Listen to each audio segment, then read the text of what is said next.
So on today's worksheet, it asks you to find something called the general solution to the differential equation.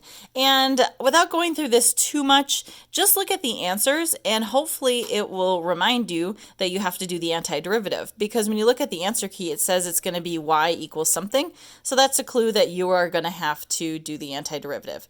So you can look over here and think, okay, well, my derivative, if I want to call it y prime, I can, is 2x to the negative 3. So my original equation, the antiderivative, remember that I have to add 1 to the power, so it's negative 2, and then that's the coefficient that I want up front, and then I put plus c, because I might have some constant whose derivative will give me the negative 2x to the negative third, and I could have plus any number here because that derivative would be 0. So you'll notice they wrote their answer like this. 1 over x squared. Sorry, it's sloppy because I'm trying to hold my phone and write. You can write it in either format. Either format is fine.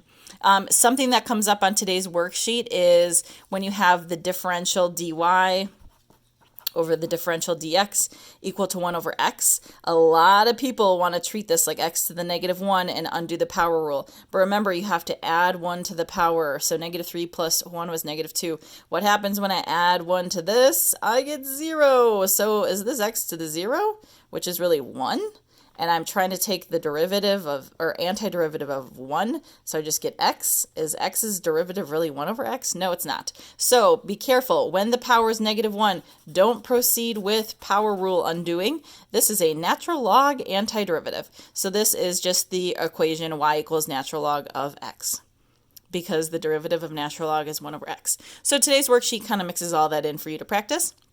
As always, check your answers. If you have questions, let me know sooner rather than later. And today is kind of a light day of work. The worksheet for the lesson is very short. The review will take you some time, but I would encourage you to get ahead if you want to.